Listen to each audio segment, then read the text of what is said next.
Let me take all of my subjectivity out of it. Let me take all of my crying out of it. Not that it's bad to be upset. Not that it's because it means something to you. It's supposed to be that way, right? But let's take that all out. You focus on, for a brief moment, all the things that could go wrong.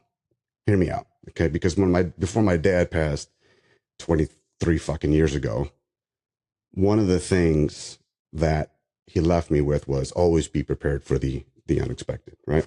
Or expect the unexpected. But the problem with that was, I mean, that's not a new term, right? I think we've all heard that term before, but I never quite understood what the fuck that meant. Huh? Expected what? How the fuck am I supposed to do that? And he never explained it to me. And I honest to God don't think he really knew how, because that generation didn't have it like we do. So it's different for us. So when I found myself regurgitating the expect the unexpected line to Mia, who's my 20-year-old, I suddenly realized what he meant and how to do it. And I'm going to share that now. Okay. To expect the unexpected is to allow yourself to explore all possibilities of how shit can go sideways. Not just logistically, but in theory also. Like, so my tractor, my tractor, I just noticed that my steering was loose like a $2 whore. And I was trying to, and I'm not a car guy or truck guy, motorcycle. Okay, like I just recently learned how to build a house or whatever, right? Even though I've known how to build stuff, but this was different, right? But anyways, I don't know my way around cars or anything like that. I'm not a car guy. But so when I bought the tractor used, I knew I was like, okay, here's the risk.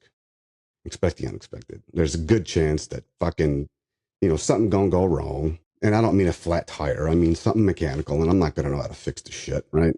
I'm going to be pissed. I'm going to be frustrated. I'm going to be, because I'm not going to have an outlet. I don't have anyone to help me here. I don't know anybody like that. I don't trust anybody like that. And I allowed myself to go down that rabbit hole so that I'm not stuck in a deer in headlights when dumb shit happens and I can't lean on the strengths behind why I'm doing that thing in the first place, right?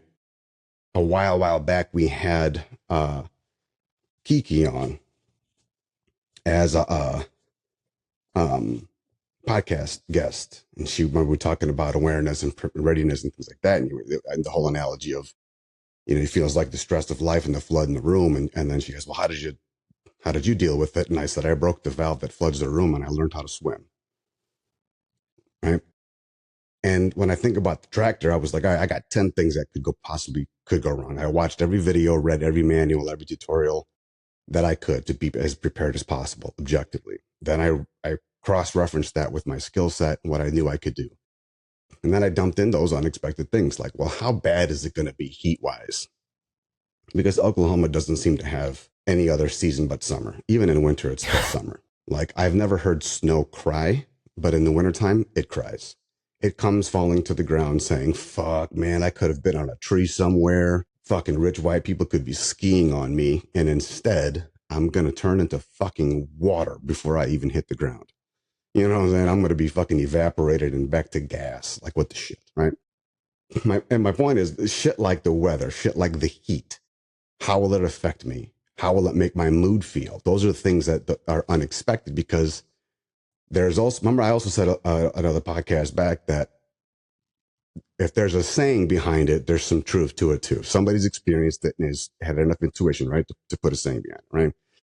And this is what one of those things is why you think this way, because when it rains, it pours. So if you're not planning on heading onto something without the fucking umbrella and galoshes, then you're not ready. And if you're not, prepared to win, you're prepared to lose. So to expect the unexpected is to allow yourself to entertain the possibility of worst case scenarios. When and if they happen, you're ready to go. And if they don't, awesome. Your plan worked. Something will go nuts. Something will happen unexpected. And if you're prepared for it, you know what'll happen that's unexpected? Shit might just actually be perfect for you. You never would have expected it to be perfect. And you know what? You win either way. You see what I'm saying? But that's my perspective on things. So when you talk about your fitness goals, reeling it back in, to expect the unexpected behind shit like that is